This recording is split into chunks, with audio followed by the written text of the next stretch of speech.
Hey guys, Mike here, the Detroit Borg, with a look at the Logitech Solar Keyboard Folio case for the iPad 2 and the iPad 3.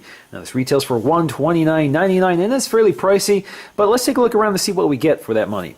So this is a Folio style case, so it completely protects the iPad but adds a Bluetooth keyboard integrated into the case and charges via solar cells. So no wires, no batteries to change here. It's entirely self-sufficient. Connects via Bluetooth obviously, since all keyboards connecting to the iPad have to connect via Bluetooth or physical connection.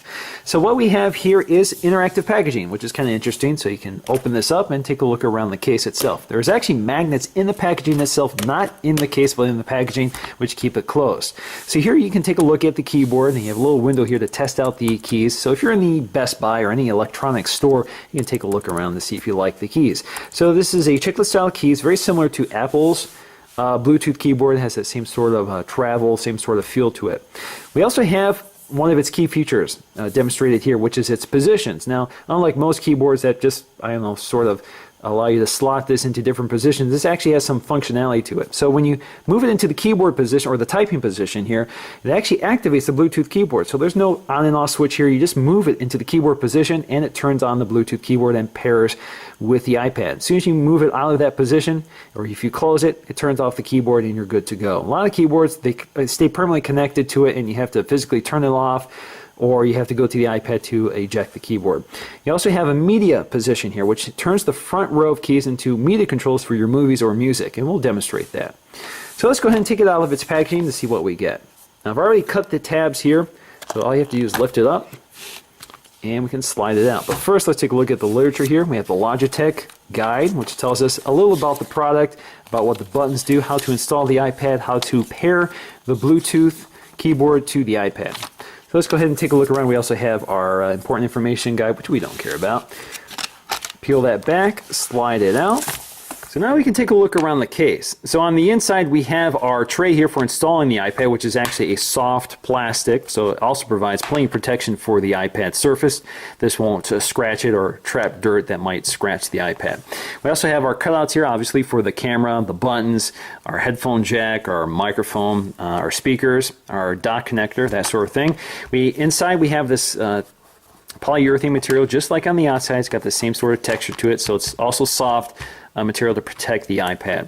Now the keyboard itself also has some instructions on it on how to install the iPad, how to configure it and set it up, and how to use settings under your iOS device to connect it, or your iPad in this case.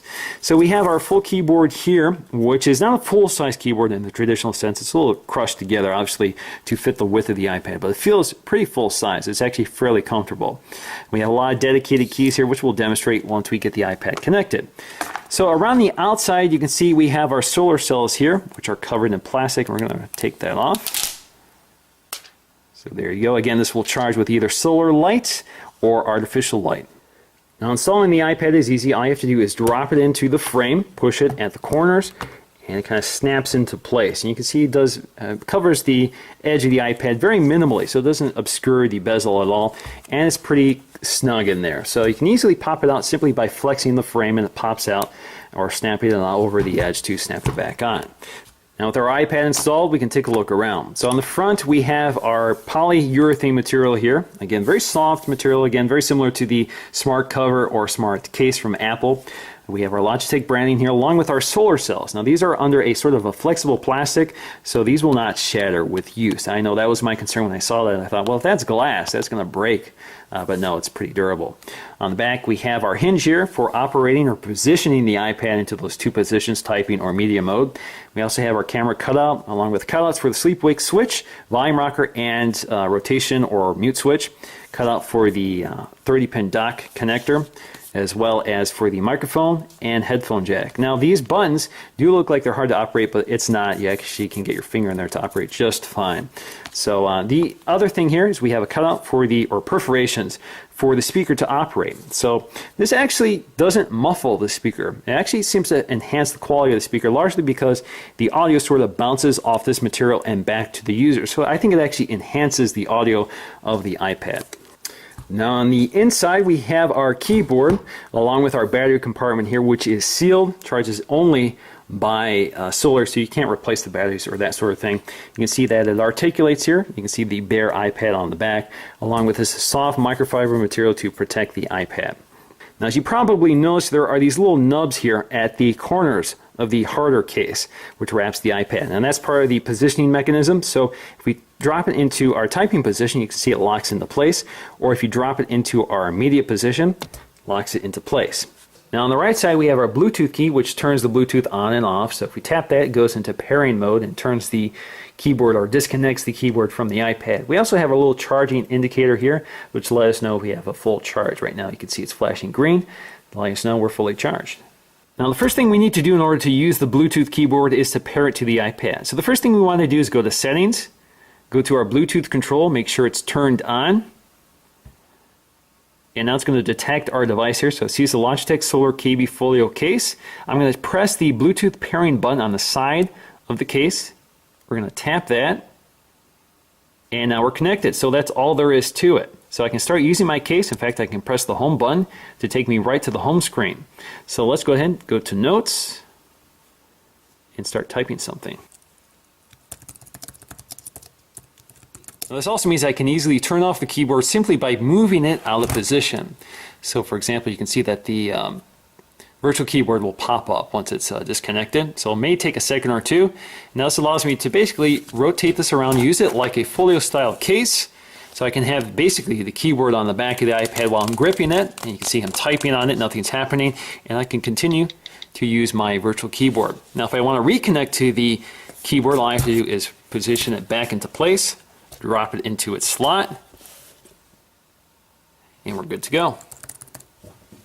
Now in the top row of keys we have these functions, which are highlighted in red, which are operated when holding this function button in the lower left corner. So one of them is the home button, which we're pretty familiar with. So if you tap home, it brings you to our home screen. Now the home button also operates as you would expect it. So if you tap, double tap it, brings you to the launcher. Tap it once, brings you back. If you tap it again, brings you back to search or whatever you have that function as. You can also tap and hold. Hello Siri. Hi, Michael. So it brings you to Siri. Now we also have our search function here again, so you have to hold the FN or function button and search, so it brings you to search. Number 2 here, let's bring us back to home. Number 2 here is the keyboard language, so you can cycle between the keyboard languages there. We also have our virtual keyboard here, so if we go back to our notes here, if you tap function keyboard, brings up the virtual keyboard, so it doesn't disconnect from the physical keyboard. You have both keyboards now, so if you want that option, that's your choice as well. So you can split that, bring it back together, so there you go. You can hide that again. Now function 4 allows you to select text, so you can select words left to right. And we also have our cut copy item, so let's select some text here. We can cut that, we can paste it, or we can also do command all and command or function 7 to copy that. And let's go to enter and let's do command V to paste. Oops. Command V to paste, not function V. So you get the idea here. So you actually have some redundancies here in terms of those cut copy functions. We also have our media controls here. So we can play, whoops, function play. And you can increase the volume. Oop, function volume. And function mute to mute it. Pause, so you don't have a fast forward or skip button. And you can also lock the iPad. Or you can wake it up. There you go. Now we also have our media position here. So the buttons down here now become media controls. Now one of the buttons here is our photo frame mode, which activates the slideshow function of the iPad. So it takes about a minute here. There you go. Take you out of that. You also have the option to invoke your virtual keyboard. So obviously when you're in this position, you can't use the physical keyboard, but you still have to stay connected to the keyboard in order for it to work. Now we also have some of our media controls down here. So if you click play on the space bar or pause, it will play or stop our music. And you can also skip ahead or skip all the way ahead to a different track. And of course you can reverse that. Now you also have your volume controls here. So you have volume up or volume down and mute. Now, of course, this also works with video, so you can play, pause, skip forward, or skip track. You can also increase volume, drop volume, or mute it. Now in terms of size comparison between this and the Bluetooth Apple keyboard, you can see obviously there is quite a bit more room here. So buttons are a little more spread apart, the buttons are a little larger, and you have a few more of them. So you get a little more real estate here to work with. Now with this, they've sort of consolidated some buttons, in particular some punctuation, but otherwise it feels like a full-size keyboard. In fact, unless you compare them side by side, this feels just as comfortable as a full-size keyboard. I can definitely use this for a long period of time without worry, but of course some keys and functions have been changed, so you do have to get used to that. So in the end, I'm definitely a big fan of the keyboard case. It checks all the boxes for me, provides plenty of protection for the iPad, has a built-in keyboard that is actually useful and comfortable to use over a long period of time, has a very slick on and off feature which definitely solves one of my biggest headaches with using a Bluetooth keyboard with the iPad, including the Apple keyboard itself. Now there are two major problems with me for this case. One of them is how clumsy it is to sort of fold it up. So you kind of have to fold it up, and you want to make sure you fold it in front of the battery, not behind the battery. So it kind of rubs against the front of the iPad. You don't really want that to happen.